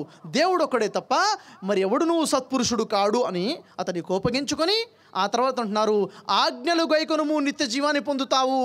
ప్రధానమైన ఆజ్ఞ ఏమిటి? దేవుడు ఒక్కడే, అద్వితీయుడు, రెండు కానివాడు, పూర్ణ హృదయముతో, పూర్ణ మనసుతో, పూర్ణ వివేకముతో ఆ దేవుణ్ణి మాత్రమే ఆరాధించాలన్నది ప్రధానమైన ఆజ్ఞ. ఆ తర్వాత సోదర మహాశయులారా, లూకా సువార్త 10వ అధ్యాయం 25-28 వాక్యాలు చూసినట్లయితే, ఒక సమావేశంలో యేసువారు అక్కడ హాజరై ఉంటారు. ఆ సమావేశంలో నుండి ఒక ధర్మశాస్త్రోపదేశకుడు, అంటే ధర్మశాస్త్రం గురించి బోధించేటువంటి ఒక పండితుడు ఉంటాడు. ఆ వ్యక్తి నిలుచొని యేసువారిని అడుగుతున్నాడు. ఏ ప్రశ్న? అదే ప్రశ్న. ఓ బోధకుడా, నిత్య జీవమునకు వారసుడొకటుకు నేనేమి చేయవలను అని అడిగినప్పుడు యేసువారు అన్నారు, దీనికి ధర్మశాస్త్రం ముందు ఏమి వ్రాయబడి ఉన్నది? నీవేమి చదువుచున్నావు? ఈ ప్రశ్నకి సమాధానం ధర్మశాస్త్రంలో ఏముందని యేసువారు తిరిగి ప్రశ్న అడిగారు. అప్పుడు ఆ పండితుడు, ధర్మశాస్త్రోపదేశకుడు అంటున్నాడు, మీ దేవుడైన ప్రభు అద్వితీయుడు అని నమ్మి పూర్ణ హృదయంతో, పూర్ణ వివేకముతో, పూర్ణ బలముతో ఆయనను మాత్రమే సేవించాలి, నిన్ను వల్ల నీ పొరుగువారిని ప్రేమించాలి అని రాయబడి ఉన్నది అన్నప్పుడు యేసువారు అంటారు, సరిగ్గా ఉత్తరం ఇచ్చితివి, అలాగూ చేయము జీవించదవు. అలా చేయి, నీకు స్వర్గం లభిస్తుంది. ఎలా చేయాలి? దేవుడు ఒకడే ఉన్నాడు, అద్వితీయుడు అని చెప్పి పూర్ణ హృదయంతో ఆయన్నే ప్రేమించాలి, నిన్ను వలన నీ పొరుగువారిని ప్రేమించాలి. అంటే దేవుని హక్కులు దేవునికి చెల్లించాలి, తోటి మానవుల హక్కులు తోటి మానవులకు చెల్లించాలి. దేవుని హక్కులో ఒక మానవునికి తీసుకెళ్ళి నిలబెట్టకూడదు. దేవుడే ఆరాధనకరుడు, దేవుడే ప్రార్థనకరుడు. ఆ దేవుడికి చేయాల్సిన ప్రార్థన మొక్కుబళ్ళు ఏ ప్రవక్త కానీ ఏ మానవుడికి కానీ చేయకూడదు. మరియు ప్రజలకి సేవ చేయాలి, ప్రజలను ప్రేమించాలి, ప్రజల యొక్క అవసరాలు తీర్చాలి. అంటే దేవుని హక్కులు తోటి మానవుల హక్కులు చెల్లిస్తే నువ్వు నిత్య జీవాన్ని పొందుతావని యేసువారు తెలియజేశారు. మరియు దేవుని గురించి యేసువారు ఇచ్చిన సందేశం మనం చూసినట్లయితే మత్తయి సువార్త 9వ వాక్యాన్ని పరిశీలించినట్లయితే యేసువారు అన్నారు, మరియు భూమి మీద ఎవరికైనా మీరు తండ్రి అని పేరు పెట్టవద్దు, ఒక్కడే మీ తండ్రి, ఆయన పరలోకమందు ఉన్నాడు. తండ్రి అంటే దేవుడు అని అర్థం. యేసువారు అంటున్నారు, భూమి మీద ఎవరికైనా దేవుడు అని పేరు పెట్టవద్దు, ఒక్కడే మీ దేవుడు, ఆయన పరలోకమందు ఉన్నాడు. తండ్రి అంటే దేవుడు అని ఎలా అర్థం చేసుకోవాలి? బైబిల్ని పరిశీలించి చదివితే ఎక్కడెక్కడైతే యేసువారు నా తండ్రి అంటున్నారో దాని అర్థం నా దేవుడు అని అర్థం. ఉదాహరణకు మనం చూసినట్లయితే మత్తయి సువార్త 12వ అధ్యాయం 50వ వాక్యంలో, మార్కు సువార్త 3వ అధ్యాయం 35వ వాక్యం, ఈ రెండు వాక్యాలను మనం పరిశీలించినట్లయితే అక్కడ తెలిసిన విషయం నా తండ్రి అంటే దేవుడు అని అర్థం. ఉదాహరణకి మత్తయి సువార్త 12వ అధ్యాయం 50వ వాక్యంలో యేసువారు అంటున్నారు, నా తండ్రి చిత్త ప్రకారము చేయువాడే నా సహోదరుడు, నా సహోదరి, నా తల్లి అని చెప్తున్నారు. ఎవరైతే నా తండ్రి చిత్త ప్రకారంగా చేస్తారో, తండ్రికి విధేయత చూపుతారో వారే నా సహోదరుడు, వారే నా సహోదరి, వారే నా తల్లి అని చెప్తున్నారు. ఇదే మాట మార్కు సువార్త 3వ అధ్యాయం 35వ వాక్యంలో కూడా కనిపిస్తుంది. అక్కడేముంది? నా తండ్రి అనకుండా దేవుని చిత్త ప్రకారము చేయువాడే నా సహోదరుడు, నా సహోదరి, నా తల్లి అంటున్నారు. అంటే మత్తయి సువార్త మార్కు సువార్త రెండు వాక్యాలను మనం పరిశీలించినట్లయితే నా తండ్రి అంటే దేవుడు అని అర్థం. యేసువారు అంటున్నారు, భూమి మీద ఎవరికైనా మీరు తండ్రి అని పేరు పెట్టవద్దు, అంటే దేవుడు అని పేరు పెట్టవద్దు, ఒక్కడే మీ దేవుడు ఉన్నాడు, ఆయన పరలోకమందు ఉన్నాడు. దేవుడు భూమి మీద లేడు, దేవుడు ఆకాశాలపైన పరలోకంలో ఉన్నాడని యేసువారి సువార్త. మరి యోహాను సువార్త 10వ అధ్యాయం 29వ వాక్యంలో యేసువారు అంటున్నారు, నా దేవుడు అందరికంటే గొప్పవాడు. దేవుడు అందరికంటే గొప్పవాడు అంటే యేసువారి కంటే కూడా గొప్పవాడే. ఒకసారి ఈ మాట ఒక క్రైస్తవ పాస్టర్తో మాట్లాడినప్పుడు, ఒక బైబిల్ బోధకుడితో చెప్పినప్పుడు వారు అన్న విషయం ఏమిటంటే, లేదండి అందరికంటే దేవుడు గొప్పవాడే కానీ యేసు కంటే గొప్పవాడు కాదు, యేసు దేవునితో సమానమైన వాడు. లేదండి ఈ వాక్యంలో యేసువారు అంటున్నారు కదా, నా దేవుడు అందరికంటే గొప్పవాడని యేసువారు అంటున్నారు కదా. అవునండి అంటున్నది యేసు, కాబట్టి అందరిలో యేసు లేరు. యేసువారు అంటున్నారు అందరికంటే గొప్పవాడు కానీ ఆ అందరిలో యేసువారు లేరు, యేసు దేవునితో సమానమైన వాడే అన్నారు. కానీ బైబిల్ని పరిశీలిస్తే తెలుస్తున్న మరొక విషయం ఏమిటంటే, యోహాను సువార్త 14వ అధ్యాయం 28వ వాక్యంలో యేసువారు స్పష్టంగా అంటున్నారు, నా దేవుడు నాకంటే గొప్పవాడు అని యేసువారు ప్రకటించారు. అంటే దేవుడు యేసు కంటే గొప్పవాడు, ప్రవక్తల కంటే గొప్పవాడు, దైవదూతల కంటే గొప్పవాడు, సమస్తం కన్నా గొప్పవాడు ఎవరు? దేవుడు ఉన్నాడని యేసువారు సందేశం అందజేస్తున్నారు. ఆ తర్వాత సోదర మహాశయులారా, మత్తయి సువార్త 11వ అధ్యాయం 25వ వాక్యంలో యేసువారు అంటున్నారు, దేవా ఆకాశమునకు భూమికి ప్రభువా. ఆకాశానికి ప్రభు ఎవరు? భూమికి ప్రభు ఎవరు? ఆ దేవుడే అని యేసువారు సందేశం ఇస్తున్నారు. ఎవరిని మనం ప్రార్థించాలి? ఎవరికి మనం మొక్కుబళ్ళు చెల్లించుకోవాలి? ఎవరిని మనం ఆరాధించాలి అంటే యేసువారు అంటున్నారు మత్తయి సువార్త 6వ అధ్యాయం 6వ వాక్యంలో, మరియం కుమారుడన యేసువారు ఇలా సందేశం ఇస్తున్నారు, మీరు ప్రార్థన చేయునప్పుడు గదిలోనికి వెళ్ళి తలుపులు వేసి రహస్యమందు చూచు మీ దేవునికి ప్రార్థన చేయము, రహస్యమందు చూచు మీ దేవుడు మీకు ప్రతిఫలము ఇచ్చును. ఎవరికి ప్రార్థన చేయాలి? రహస్యమందున్న మీ దేవునికి. అంటే ఆ దేవుడు కనబడాడు, ఆయన పరలోకమందున్నాడు, ఆయనని మీరు ప్రార్థించాలి. మీకు ప్రతిఫలాన్ని ఎవరు ఇస్తారు? నేను ఇస్తాను అంటున్నారా యేసువారు? లేదు, పరలోకమందున్న రహస్యమందున్న మీ దేవుడు మీకు ప్రతిఫలాన్ని ఇచ్చును. అంటే ఆ దేవుడికే ప్రార్థన చేయాలి, ఆయనే మీకు ప్రతిఫలాన్ని ఇస్తారని యేసువారు చెప్పారు. మరి యేసువారు బోధించారు, కానీ యేసువారు స్వయంగా ఏమి ఆచరించారు? ఈ విషయాన్ని మనం చూసినట్లయితే మార్కు సువార్త 1వ అధ్యాయం 35వ వాక్యంలో యేసువారి గురించి ఉంటుంది. ఆయన అంటే యేసువారు పెందలకడనే లేచి ఇంకా చాలా చీకటి ఉండగానే బయలుదేరి అరణ్య ప్రదేశంలోకి వెళ్ళి అక్కడ ప్రార్థన చేయుచుండెను. యేసువారు ఏం చేస్తున్నారు? ప్రార్థన చేస్తున్నారు. ఎవరికి? దేవునికి ప్రార్థన చేస్తున్నారు. స్పష్టమైన సందేశం. అదేవిధంగా లూకా సువార్త 6వ అధ్యాయం 12వ వాక్యాన్ని పరిశీలించినట్లయితే, ఆ దినములలో యేసు ప్రార్థన చేయుట కొరకు కొండకు వెళ్ళి అక్కడ దేవుణ్ణి ప్రార్థించుటందు రాత్రి గడిపెను. యేసువారు కొండ మీదకి వెళ్ళారు, రాత్రి మొత్తం కొండ మీద గడిపారు, ఏమాత్రం నిద్రపోలేదు. ఏం చేశారు? దేవుణ్ణి ప్రార్థించుకుంటూ రాత్రి గడిపేశారు. ఇక్కడ తెలుస్తున్న విషయము, ఆరాధన చేస్తున్నవారు దాసుడు, యేసు దేవుని దాసుడు, ఆరాధించబడుతున్నవాడు దేవుడు, ఆయన పరలోకంలో ఉన్నాడన్న విషయము ఇది సందేశం బైబిల్ మనకి స్పష్టంగా అందజేస్తుంది. సోదర మహాశయులారా, మనకు తెలుసు మరియం కుమారుడైన యేసువారి ద్వారా దేవుడు అనేక అద్భుతాలు చేయించారు అని. మరియం కుమారుడైన యేసువారు ఎన్ని అద్భుతాలు చేసినా ప్రతి అద్భుతానికి ముందు దేవుడికి ప్రార్థన చేసే అద్భుతం చేసేవారు. ఉదాహరణకి మనం చూసినట్లయితే యోహాను సువార్త 11వ అధ్యాయము 33 నుండి 41 వాక్యాలు మనం పరిశీలించినట్లయితే అక్కడ స్పష్టంగా తెలియజేసిన విషయం ఏమిటంటే, లాజరు అనే ఒక కుర్రవాడు చనిపోయి ఉంటాడు. ఆ చనిపోయిన లాజరుని యేసువారు తిరిగి లేపుతారు. ఎలా లేపారు అంటే యోహాను సువార్త 11వ అధ్యాయం 33 నుండి 41 వాక్యాలు చదివినట్లయితే మనకు తెలిసే విషయము, యేసువారు ఆత్మలో మూలుగుచూ ఏడుస్తూ కన్నీటి ప్రార్థన చేశారు దేవునికి లాజరు విషయమే. ఆ తర్వాత దేవుడు లాజర్ని లేపడం జరిగింది. లాజరు తిరిగి లేచిన తర్వాత యేసువారు ఏం చేశారు? యోహాను సువార్త 11వ అధ్యాయము 41, 42 వాక్యాలు మనం పరిశీలించినట్లయితే అక్కడ స్పష్టంగా ఉంది, యేసువారు కనులు పైకెత్తి, ఓ పరలోకమందున్న దేవుడా, నీవు నా మనవి వినినందుకు నీకు నేను కృతజ్ఞతాస్తుతులు చెల్లించుకొనుచున్నాను. నీవు ఎల్లప్పుడూ నా మనవి వినుచున్నావని నేను ఎరుగుదును. నీవు నా మనవి విన్నావు, ఏమిటి? నా ప్రార్థన విన్నావు, కాబట్టి నీకు నేను కృతజ్ఞతాస్తుతులు చెల్లించుకొనుచున్నాను. ఎల్లప్పుడూ నీవు నా మనవి వినుచున్నావని నేను ఎరుగుదును. ఎల్లప్పుడూ ఏం జరుగుతుంది? యేసువారు మనవి చేసుకుంటున్నారు, దేవుడు యేసువారి మనవి ఆలకిస్తున్నాడు, అద్భుతం జరుగుతుంది అని యేసువారు స్వయంగా సాక్ష్యం చెప్తున్నారు. అయితే సోదర మహాశయులారా, యేసువారు తన జీవితంలో అనేక కష్టాలు వచ్చాయి. కష్టకాలాల్లో యేసువారు ఏం చేశారు? ఎవరిని ప్రార్థించారు? బైబిల్ ఇచ్చే సాక్ష్యం ఏమిటి? బైబిల్ మత్తయి సువార్త 26వ అధ్యాయము 39వ వాక్యం పరిశీలించినట్లయితే మరియం కుమారుడైన యేసువారి గురించి అక్కడ ఉంటుంది. యేసు కొంత దూరం వెళ్ళి సాగిలపడి, ఓ పరలోకమున్న దేవుడా, నీకు సాధ్యమైతే ఈ గిన్నె అంటే ఈ ఆపద నా వద్ద నుండి తొలగిపోనిమ్ము, అయినను నా ఇష్ట ప్రకారము కాదు, నీ చిత్త ప్రకారమే కానిమ్ము అని ప్రార్థిస్తున్నారు. యేసువారికి ఆపదలు వచ్చేసాయి. యూదులు చంపాలని ప్రయత్నం చేస్తున్నారు. యూదులు చంపాలని ప్రయత్నం చేసే సమయంలో యేసువారు ఏం చేశారు? దేవుడికి ప్రార్థన చేశారు. లూకా సువార్త 22వ అధ్యాయం 44వ వాక్యాన్ని పరిశీలించినట్లయితే ఆయన అంటే యేసు వేదన పడి మరింత ఆతురతతో ప్రార్థన చేయగా ఆయన చెమట నేలపడుచున్న గొప్ప రక్తపు బిందువు వలె ఆయన. అంత భయంకరమైన పరిస్థితుల్లో యేసువారు దేవుడికి ప్రార్థన చేస్తున్నారు. హెబ్రీయులకు రాసిన పత్రిక 5వ అధ్యాయం 7వ వాక్యంలో తెలియచేయబడ్డ విషయం ఏమిటంటే, మహారోదనతోనూ కన్నీటితోనూ తనను మరణము నుండి రక్షింపగలవానికి ప్రార్థనలు యాచనలు సమర్పించి భయభక్తులు కలిగి ఉన్నందున ఆయన అంగీకరించబడెను అని ఉంది. యేసువారు దేవుడంటే భయభక్తులు కలిగి ఉండేవారు. యేసువారు కన్నీటి ప్రార్థన చేశారు. మహారోదనతో అంటే ఏడుస్తూ దేవుడికి ప్రార్థన చేశారు. దేవుడు ఆయన ప్రార్థన ఆలకించాడు.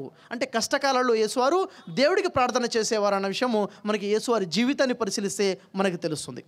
కాబట్టి సోదర మహాశయులారా, యేసువారి బోధనల ప్రకారముగా దేవుడు ఒకడే ఉన్నాడు, ఆయన అద్వితీయుడు, ఆ దేవుడు పరలోకమందున్నాడు, ఆ దేవుణ్ణి మాత్రమే ప్రార్థించాలి, ఆ దేవుడే మనకి ప్రతిఫలాన్ని ఇస్తాడు, ఆ దేవుణ్ణి తప్ప ఇంకెవరిని కూడా ప్రార్థించకూడదు.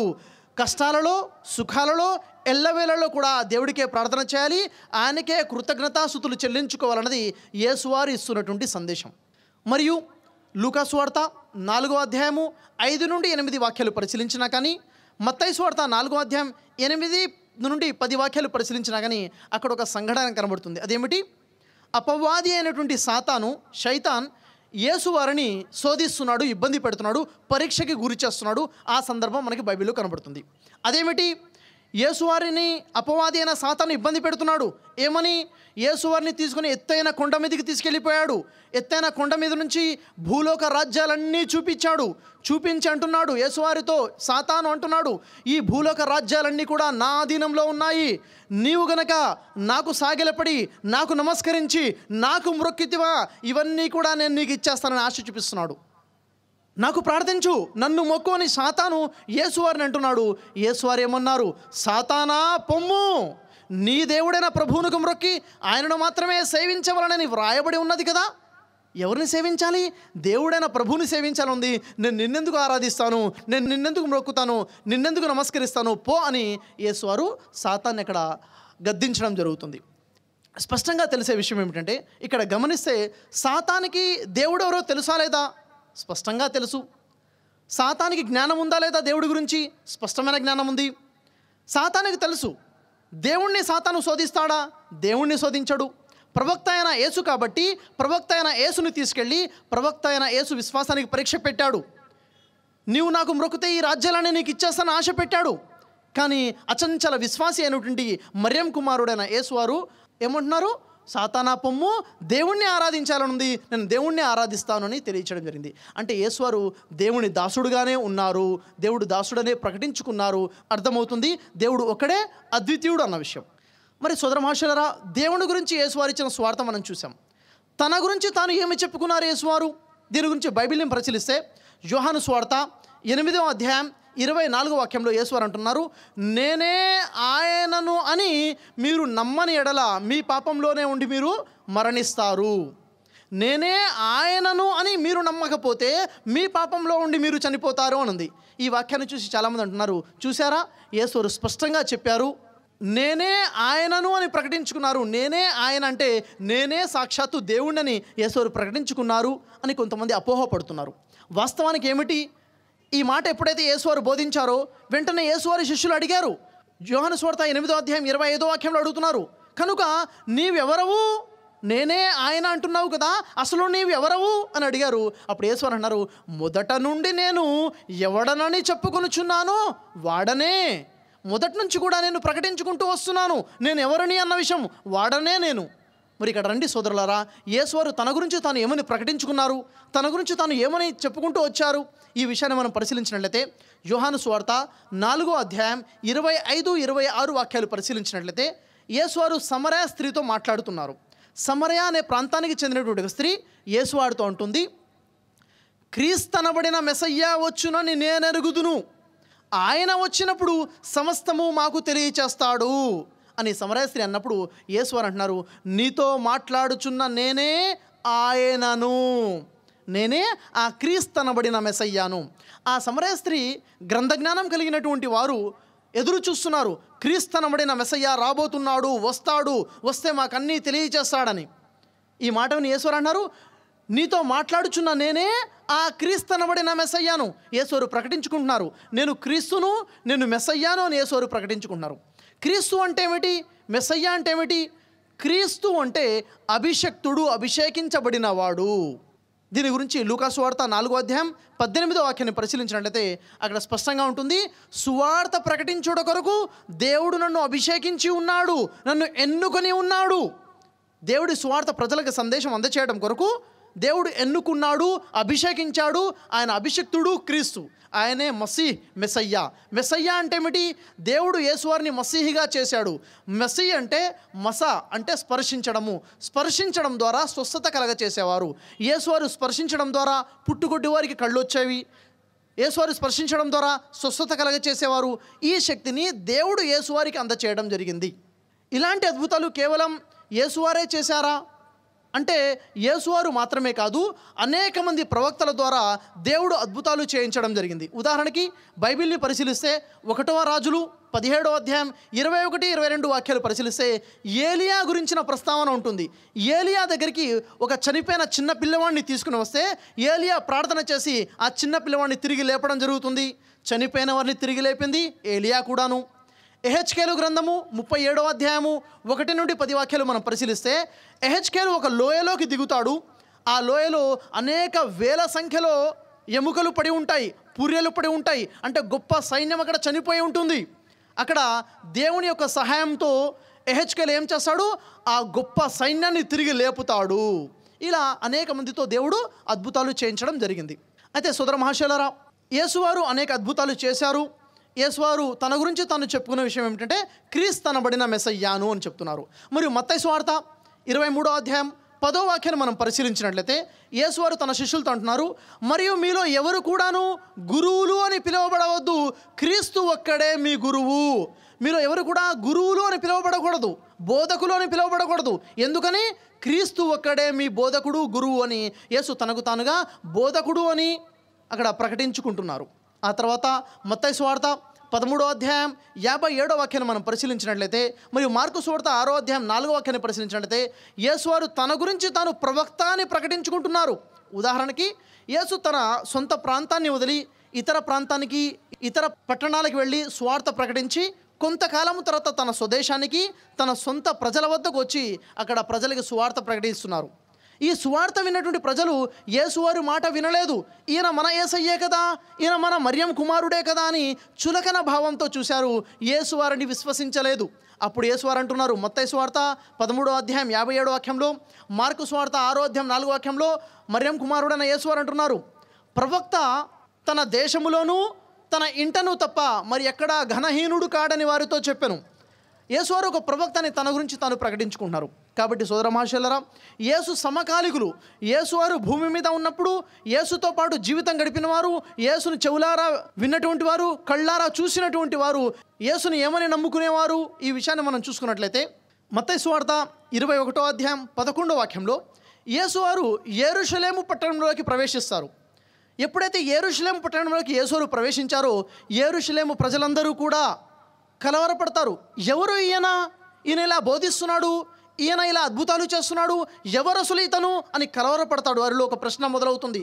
అప్పుడు గొప్ప జనసమూహము సాక్ష్యం చెప్తుంది, ఈయన గలిలయలోని నజరేతు వాడగు ప్రవక్త అయిన యేసు అని సాక్ష్యం చెప్తున్నారు. ఈయన ఎవరు? ఈయన గలిలయలోని నజరేతు వాడగు ప్రవక్త అయిన యేసు అని ఒకరు, ఇద్దరు, నలుగురు కాదు, జనసమూహము సాక్ష్యం చెప్తుంది. అంటే జనసమూహము యేసు వారిని ప్రవక్త అని నమ్ముకున్నారు యేసు కాలంలో.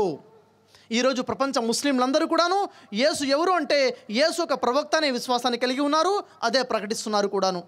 మరియు మరొక విషయాన్ని చూసుకున్నట్లయితే యేసువారు ఎప్పుడైతే స్వార్థ ప్రకటిస్తున్నారో అప్పుడు యేసువారికి శత్రువులుగా యూదులు మారిపోయారు. యూదులు ఎట్టకేలకు యేసువారిని పట్టుకొని యేసువారిని చంపాలి అని పన్నాగం పన్నారు. సమయాన్ని చూస్తున్నారు, ఎప్పుడు పట్టుకోవాలా అని చూస్తున్నారు, కానీ పట్టుకోలేకపోయారు. ఎందుకని? దాన్ని చూసుకున్నట్లయితే మత్తయి సువార్త 21వ అధ్యాయము 46వ వాక్యాన్ని మనం పరిశీలించినట్లయితే అక్కడ స్పష్టంగా తెలియచేయబడే విషయం ఏమిటంటే, వారు ఆయనను పట్టుకున్న సమయము చూచుచుండురి, కానీ ప్రజలందరూ ఆయనను ప్రవక్త అని ఎంచిరి గనుక వారికి భయపడిరి. అంటే ప్రజలందరూ యేసుని ప్రవక్త నమ్ముకుని ఉన్నారు కాబట్టి వారు పట్టుకునే ధైర్యం చేయలేదు. వారు కనుక పట్టుకుంటే ఏమవుతుంది? ప్రజలందరూ కూడా యేసును ప్రవక్త అని నమ్ముకున్న వాళ్లే కాబట్టి ప్రజలందరూ తిరగబడతారు. కాబట్టి యూదులు భయపడ్డారు. ప్రజలందరూ ఏమని నమ్ముకున్నారు? యేసువారిని దేవుని ప్రవక్త అని నమ్ముకున్నారు. అదేవిధంగా యోహాను సువార్త 9వ అధ్యాయం 17వ వాక్యాన్ని చూసుకున్నట్లయితే అక్కడ ఒక పుట్టుగుడ్డివాడి గురించి మనకి ప్రస్తావన కనబడుతుంది. ఒక పుట్టుగుడ్డివాడు ఉంటాడు. అతను యేసువారి వద్దకు వస్తే యేసువారు అతని కళ్ళు తెరవబడే విధంగా చేస్తారు, అతనికి చూపు వస్తుంది. ఆ పుట్టుగుడ్డి వారిని యూదా అధికారులు పిలిపించి అడుగుతున్నారు, నీ కన్నులు తెరిచినందుకు నీవు ఆయన గురించి ఏమనుకొనుచున్నావు అంటే ఆ గుడ్డివాడు సాక్ష్యం చెప్తున్నాడు. యోహాను సువార్త 9వ అధ్యాయం 17వ వాక్యంలో ఆయన ఒక ప్రవక్త అంటున్నాడు. చూసారా? పుట్టుగుడ్డివాడు, పుట్టుక నుంచి కళ్ళు లేవు, కళ్ళు తెరవబడ్డాయి. యేసువారి అద్భుతం ద్వారా యేసువారిని నమ్ముకున్నాడు. ఏమని నమ్ముకున్నాడు? ఆయన ఒక ప్రవక్త అని నమ్ముకున్నాడు, రక్షించబడ్డాడు. ఈరోజు కూడా మనం రక్షించబడాలంటే యేసుని ప్రవక్త అనే నమ్మాలి. ఈ విషయం మనకి అర్థమవుతుంది. కాబట్టి సోదర మహాశయులారా, ఆ తర్వాత యోహాను సువార్త 4వ అధ్యాయం 19వ వాక్యంలో చూసినట్లయితే అక్కడ సమరయ స్త్రీ సాక్ష్యం చెప్తుంది. యేసువారితో చాలాసేపు సంభాషించిన సమరయ స్త్రీ యేసువారితో ఉంటుంది, అయ్యా నీవు ప్రవక్తవని నేను గ్రహించుచున్నాను, నీవు ప్రవక్తవని నాకు అర్థమవుతుంది అని యేసువారిని ప్రవక్త అని విశ్వసించింది సమరయ స్త్రీ రక్షించబడింది. మరియు అదేవిధంగా లూకా సువార్త 24వ అధ్యాయం 19వ వాక్యంలో చూసుకున్నట్లయితే అక్కడ ఒక ఇద్దరు వ్యక్తులు యెరూషలేము పట్టణం నుండి ఎమ్మాయు అనే పల్లెటూరికి నడుచుకుంటూ వెళ్తున్నారు. అప్పుడు యేసువారు వచ్చి ఆ ఇద్దరితో పాటు కలిసి నడుస్తున్నారు. వారిద్దరు యేసువారిని గుర్తుపట్టారు. యేసు తెలుసు వారికి, కానీ యేసును గుర్తుపట్టారు. ఎందుకంటే యేసువారు మారువేషంలో ఉంటారు. యేసువారు అక్కడ.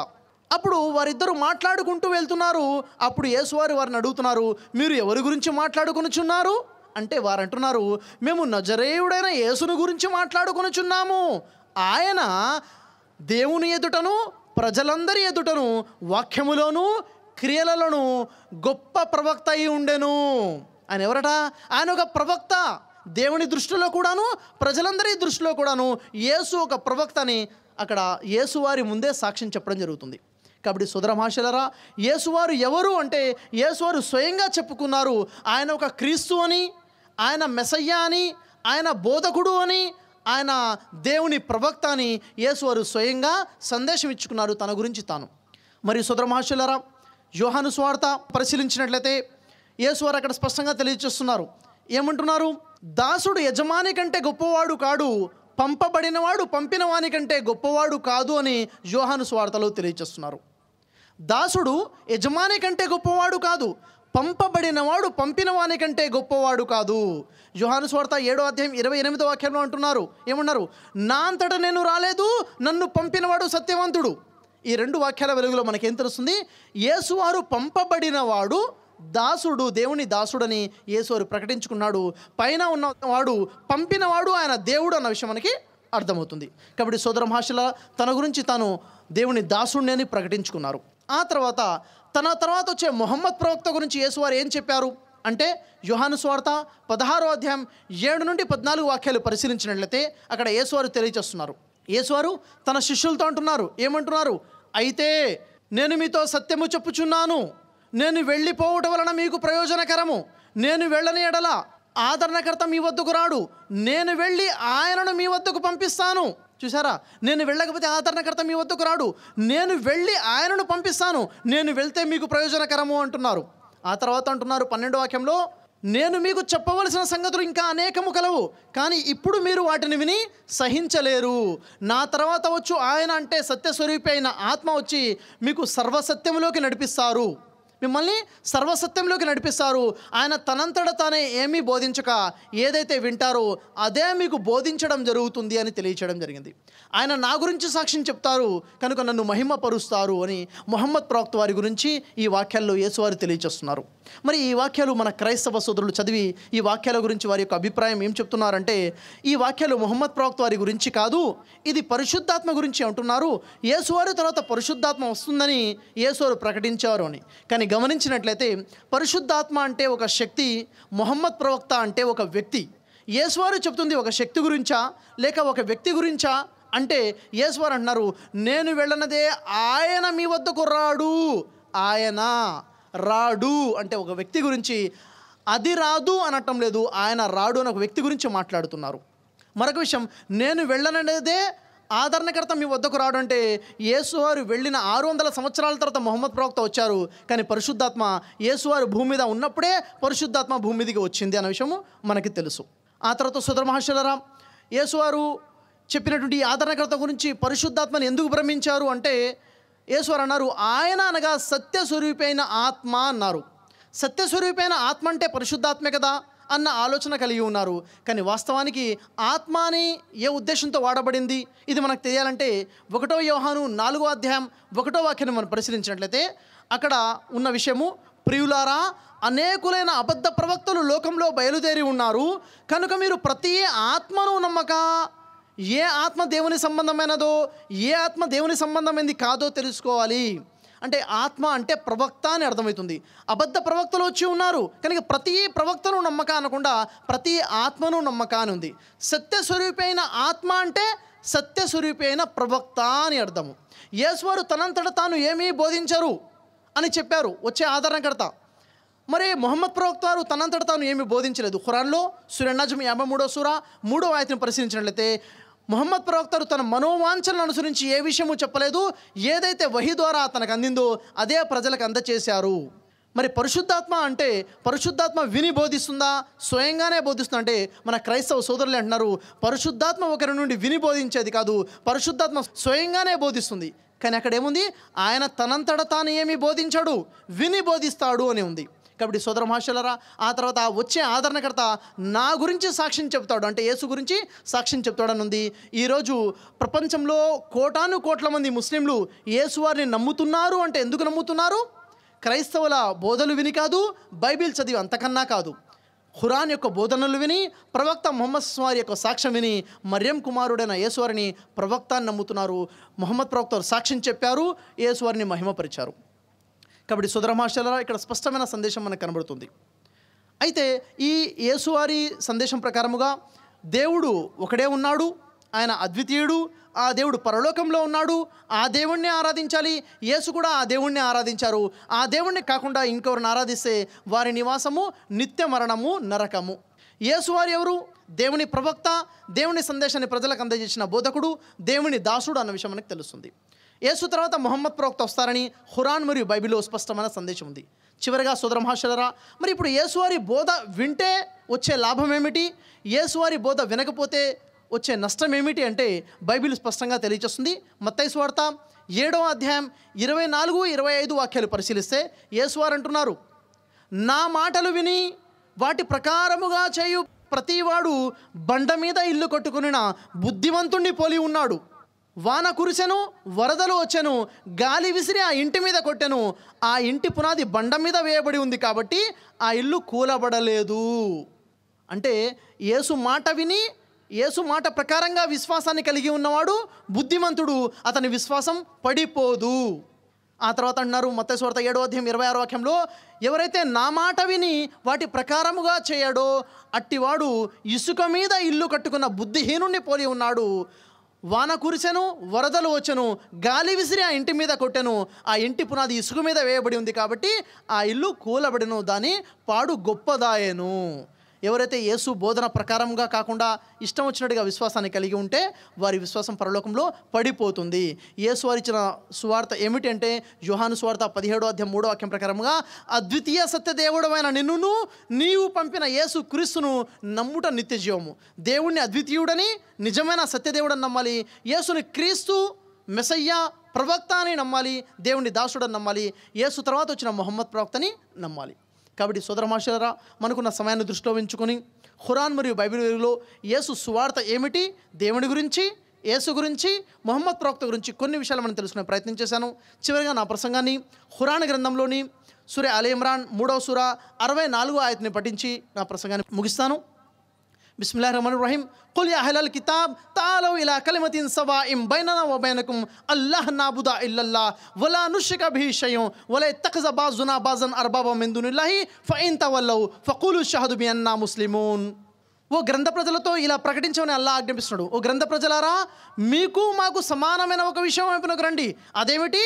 మనం అల్లాహ్ను తప్ప ఇంకెవరిని ఆరాధించకూడదు, అల్లాహ్తో పాటు మరెవరిని సాటి కల్పించకూడదు. మనలోని ఎవరిని కూడా మనం దేవుళ్ళుగా, ప్రభువులుగా చేసుకోకూడదు. ఎవరైనా ఈ విషయాన్ని తిరస్కరిస్తే వారితో స్పష్టంగా ఇలాను, మేము ముస్లింలము, మేము దేవుని దాసులము, దేవుని విధేయులము, దీనికి మీరు సాక్ష్యంగా ఉండండి. వాఖిరు దౌనా అనిల్ హమ్దులిల్లాహి రబ్బిల్ ఆలమీన్. అస్సలాము అలైకుం వరహమతుల్లాహి వబరకాతుహు.